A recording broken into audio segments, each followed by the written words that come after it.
በኢትዮጵያ መንግስት ያኮረፉ ነፃ አውጪዎች በሙሉ ማለት ነው ኢትዮጵያ ኤርትራን ለምንድነው ፕሪፈር የሚያደርጉት ወይም ደግሞ ኤርትራ ለምንድነው ልታስጠጋቸው የምትችለው ብላችሁ ጥያቄ ስታነሱ መጀመሪያ ወደ አእምሯቸው የሚመጣው ማለት ነው ኢሳያስ ህወሓትን ስለሚጠላ የህወሓት ተቃራኒ የሆኑትን ሁሉ ኃይሎች በማሰባሰብ ህወሓትን ከስልጣን ማስነሳት ስለሚፈልግ የሚል መልስ የመጀመሪያው መልስ ይመጣላቸዋል። በሁለተኛነት ደግሞ ኢሳያስ ኢትዮጵያን ስለሚጠላ ኢትዮጵያን የመከፋፈልና ኢትዮጵያን የማዳከም ስትራቴጂውን እውን ለማድረግ እነዚህን የነፃ አውጪ ኃይሎች ወይም ደግሞ ግሩፖች ይጠቀምባቸዋል የሚሉ መልሶች ነው እንግዲህ ቅድሚያ የሚመጡላችሁ ማለት ነውና እነዚህም ሁለት መልሶች ከበቂ በላይ የሆነ ጀስቲፊኬሽን ሊሰጧችሁ ይችላሉ ማለት ነውና ትክክል ነው ብዬ ማስባለሁ። ምክንያቱም የኔም እንግዲህ ይሄንን ፕሮግራም እንኳን ስሰራ ኢንፎርሜሽን ጋዘር ሳረግ የነበረው በእነዚህ ሁለት ነጥቦች ላይ ተነስቼ ነው ማለት ነውና እንዳጋጣሚ ነው በቅርቡ ትዊተር ላይ ዶክተር ጄራርድ ፕሮል የሚባሉ ሰው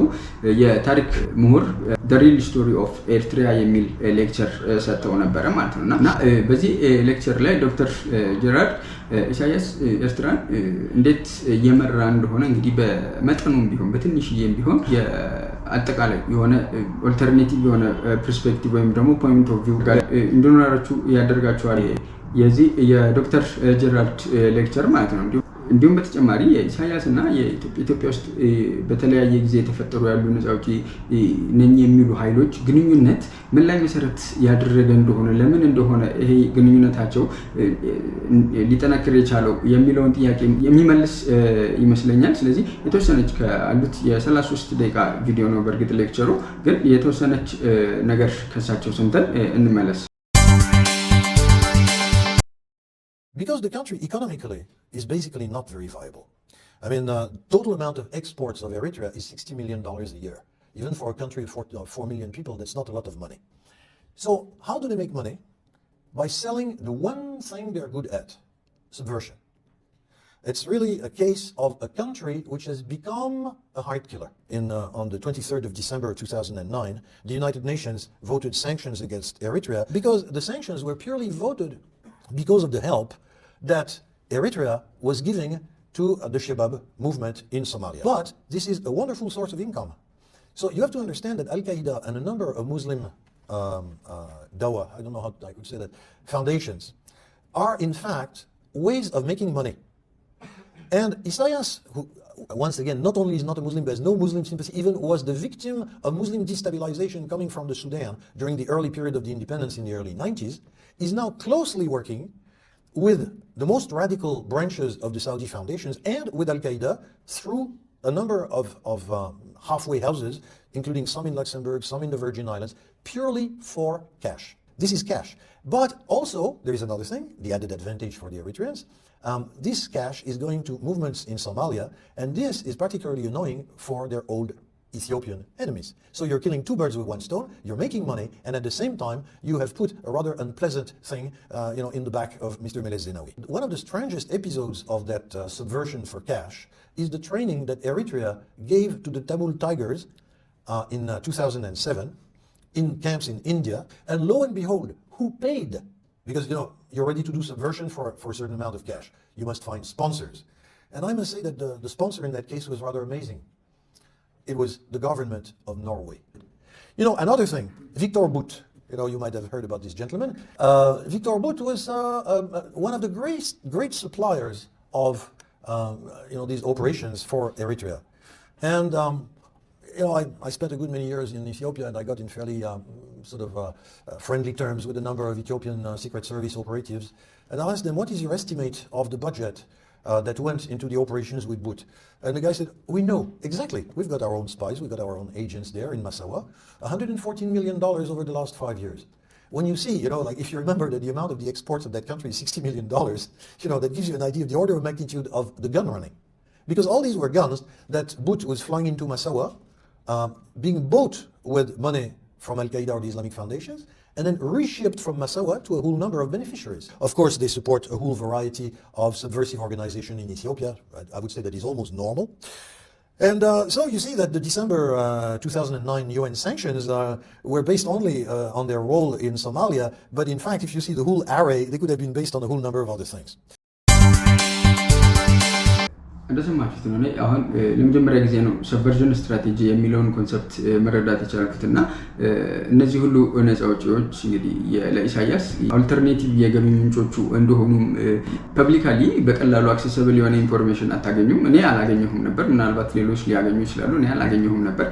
this is my first time እና እንዲሁም ደግሞ ተጨማሪ ለምንድነው ኢሳያስ ሆርን ኦፍ አፍሪካ ውስጥ ፕሮክሲ ዋርን ፕሪፈር የሚያደርገው ብላችሁ ካሰባችሁ መልሱ ኢኮኖሚክ ቤኔፊት ስላለው ነው የሚለው ነገር ማለት ነው በጣም ያስኬዳል ብዬ አስባለሁ ማለት ነው። እና ለዚህ ማሳያ ደግሞ የሚሆናችሁ አሁን እሳቸውም እንዳሉት የ1992 ጦርነት ማለት ነው እና የኢትዮ ኤርትራ ጦርነት ማለት ነው። ይሄ ጦርነት በዋናነት የተካሄደው በተለይም ደግሞ አዲስ አበባ ውስጥ ያሉ ኤርትራውያንን ህወሓት ካስወጣቸው በኋላ ነው ማለት ነው። ምክንያቱ ደግሞ የኢሳያስ ስትራቴጂ በጊዜው የነበረው የአዲስ አበባ ፖለቲካ መቆጣጠሪያ መንገድ አድርጎ ያሰበው ኢኮኖሚ እንደሆነ ስለገባው እነዚህ ኤርትራውያን አንድም ከአዲስ አበባ ወደ ኤርትራ ሀብት ትራንስፈር እንዲያደርጉና እንዲሁም ደግሞ አዲስ አበባ ውስጥ ከሆኑ ያሉት አዲስ አበባ ውስጥ ፖለቲካል ሲቹዌሽኑን በእነሱ መልኩ በዙሪያ ጥምጥም ለመቆጣጠር እንዲያመቸው ነው ማለት ነው እና ይሄ ነገር ከት ሲደረግባቸው ነው እንግዲህ ኤርትራዎቹ ኢሳያስ ይህንን ጦርነት ያስነሳው ማለት ነው። ሌላው ሁለተኛ ምሳሌ እንግዲህ ደግሞ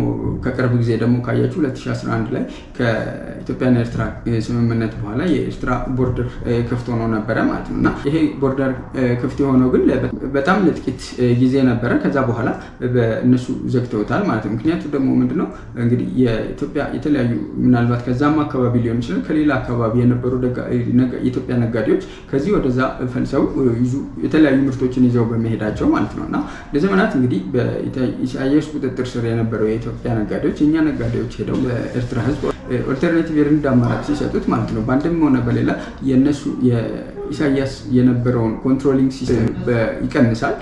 አለም ደግሞ ሌሎች ያኮረፉ ኤርትራውያን ደግሞ ይህንን ሲቹዌሽን ለፖለቲካል ጌን ይጠቀሙበታል ማለት ነው። ብዙ ጊዜ የእኛ ሀገር እንግዲህ ኮሜንታተሮችም በሏቸው የተለያዩ ሰዎች የተለመደ ንግግር አለ ስለ ኢሳያስ ያላቸው ግንዛቤ ከማነሱም ጋር በተያያዘ ይመስለኛል ወይም ደግሞ ከኢትዮጵያዊ ኩራት ጋር የተያያዘ ይመስለኛል። ምን ያመጣል ይሄ ሽማግሌ የሚል አይነት ኮንሰፕት አለ ማለት ነው እና በእኔ እሳቤ ይሄ እሳቤ ትክክል አይደለም ባይነኝ ማለት ነው። ምንም ይሁን ማንም ማለት ነው ጠላትህን ወይም ደግሞ አንተን ሊጎዳ የሚችል ሰው ከሆነና በዛ ሀሳቤ ውስጥ ከከተትከው ያንን ሰው መናቅ አስፈላጊ አይመስለኝም ብዬ አስባለሁ ማለት ነው። ምክንያቱም ያ ሰው ድንገት ጥቃት ሊያደርስብህ ሲመጣ ማለት ነው በበቂ ሁኔታ አንተ ያንን ሰው ንቀኸው ስለነበረ መጀመሪያ በበቂ ሁኔታ አትዘጋጅም ወይም ደግሞ ካሸነፍከው ወይም ደግሞ ከባድ የሆነ መስዋዕትነት ከፍለህ ነው ልታሸንፈው የምትችለው ማለት ነው። ስለዚህ ጠላትን ቀድሞ ማወቅ አስፈላጊ ነው ብዬ አስባለሁ ማለት ነው። ምክንያቱም ይህ ሰው ከ40 ዓመት በላይ ስልጣን ላይ የቆየው እንግዲህ የስልጣን ወንበሩ በተለያዩ ጊዜዎች ሳይነቃነቅ ቀርቶ አይደለምና እስካሁን ድረስ የቆየው ተገቢውን የሆነ ክብር ልትሰጠው ይገባል ብዬ አስባለሁ ማለት ነው። ነገር ግን እናድንቀው እያልኩ አይደለም፣ ምክንያቱም የሚደነቅ ምንም ነገር ስላልሰራ ማለት ነው። ነገር ግን ጠላት የሚገባውን ክብር ከሰጠኸው በዛው ልክ ደግሞ አንተም ስለምትዘጋጅ ያን ሊያጠቃህ ሲመጣ ያን ያህል ያለ ብዙ መስዋዕትነት ማሸነፍ በቀላሉ ትችላለህ ብዬ ስለማስብ ነው ማለት ነው። እና ሌላው ደግሞ እንግዲህ ይህንን የኢሳያስን ፓወር ግራብ ወይም ደግሞ ምን ያህል ስልጣንን ወይም ወንበርን ምን ያህል ሴንትራላይዝድ ለማድረግ ምን ያህል ርቀት ይሄድ እንደሚችል ማሳያ የሚሆን እንግዲህ አንድ ነገር ለምሳሌ እናንሳና 1971 እንግዲህ ኢፒኤልኤፍን እና ሌሎቹን በማስወገድ ኢፒኤልኤፍ ከተመሰረተ በኋላ እንግዲህ የሚታወቀው ጀነራሊ የተለያዩ ክንፎች አሉት ይሄ ፓርቲ እና ሁሉንም ይወክላል ተብሎ ነው የሚታሰብ የነበረው ማለት ነው። ነገር ግን እዚህ ፓርቲ ውስጥ ደግሞ ማለት ነው ኢንተርናሊ ሌላ ግሩፕ ደግሞ ተቋቁሞ ነበረ ማለት ነው። ግሩፕ ብዙ ጊዜ G15 የሚል መጠሪያ አለው ማለት ነው። የተለያዩ 15 አመራሮች ናቸው ከኢሳያስ ጋር 15 የሆኑ የተለያዩ የኢፒኤልኤፍ አመራሮች ግን የራሳቸው ደግሞ የሆነ ሌላ ግሩፕ የፈጠሩት ማለት ነው እና እነዚህ 15 ሰዎች ናቸው የተለያዩ ዘርፉን የፓርቲውን ዘርፍ በመያዝ እንደ ሁሉን አካታች እንደሆነ ነገር ይንቀሳቀሳሉ። ነገር ግን በውስጣቸው ደግሞ የራሳቸው የሆነ ሌላ ፍሮንት አላቸው ማለት ነው እና ይሄ ነገር እስከ ሶስተኛው የፒኤልኤፍ ጠቅላላ ጉባኤ ማለትም በ1994 እስከተካሄደው ጊዜ ድረስ የዚህ ግሩፕ ማንነት እና ምንነት አይታወቅም ማለት ነው። ኦልሞስት ለ20 ምናምን ዓመት ማለት ነው እና ይህንንም እንዲታወቅ ያደረገው ራሱ ኢሳያስ በተናገረው ንግግር ነው ማለት ነው እና ምን ያህል ኮንትሮል የሆነ ሴንትራላይዝድ ገቨርንመንት ሲስተም እንደሆነ ማወቅ በዚህ ትችላላችሁ ማለት ነው። ሌላው ደግሞ ለዚህ ማሳያ የሚሆናቸው 1996 አካባቢ የሰጠው ኢንተርቪው ነበረ። ኢሳያስ በሰጠው ኢንተርቪው ምንድን ያለው we do not want to create another Rwanda, Yugoslavia, Somalia or Liberia. There will never be in our country any political party based on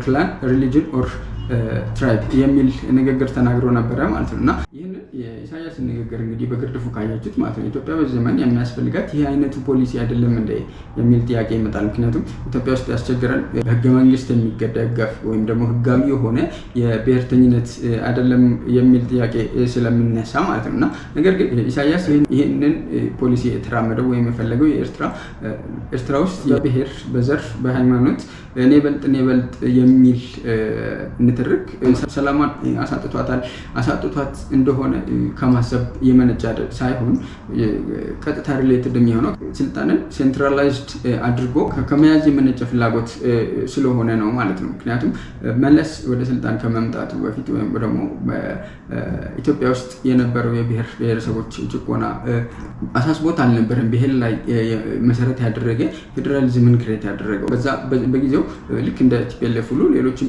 ዘርን ያማከለ ፖለቲካ ፓርቲዎች ኢትዮጵያ ውስጥ ክሬት ተደርገው ስለነበረ እነዚህን ፖለቲካ ፓርቲዎች ሴንትራላይዝድ አድርጎ በአንድ ቋት ውስጥ መክተት ስለሚያስፈልግና እነዚህ ፖለቲካ ፓርቲዎች ደግሞ አንድ የሚያደርጋቸው ነገር ያለው የዘር ፖለቲካ ስለሆነ ያንን በመፍጠር የገቨርንመንትን ፓወር በቀላሉ ሴንትራላይዝድ አድርጎ ለመያዝ አስችሏቸዋል ማለት ነው እና ሁለቱም ሰዎች ቀዳሚ ዓላማቸው የነበረው ስልጣን ነው።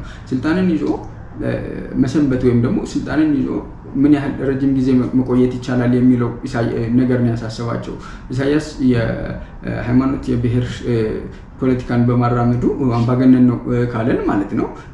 የመለስ መንግስት ደግሞ ዲሞክራቲክ ነው ሊሆን የሚችለው ብላችሁ ማሰብ ተመሳሳይ አይነት ሪዛልት ነው ማለት ነው። ምክንያቱም የሁለቱንም ሰዎች ፖለቲካል አይዲዮሎጂ አውትካሙን ካያችሁት አምባገነን መሪዎች ናቸው፣ አውቶክራት ስለሆኑ ማለት ነው እና ሌላው ቅድም ያነሳሁት ግሩፕ 15 ያነሳሁት ነጥብ ላይ ለማጠቃለል ያህል ማለት ነው 1998 ከ98 እስከ 2000 በፈረንጆቹ የኢትዮ ኤርትራ ጦርነት በኋላ ማለት ነው እነዚህ 14ቱም ሰዎች ማለት ነው ለኢሳያስ ኦፕን ሌተር ጽፈው ነበረ ማለት ነው እና ይሄ ኦፕን ሌተር እንዲህ በአጠቃላይ ጭብጡ ማለት ነው ኢሳያስ እየወሰደ ያለው እርምጃዎች ህገወጥና ህገ መንግስቱን የተከተለ አለመሆኑን የታገልነው ለዲሞክራሲ ኤርትራ ውስጥ ዲሞክራሲን ለማስፋፋት እና የኤርትራን ህዝብ ነፃነት ለማስጠበቅ ስለሆነ እስካሁን በአንተ መንገድ ሄደን ያመጣነው ለውጥ ስለሌለ ወደ ትክክለኛው የአመራር መንገድ እንመለስ።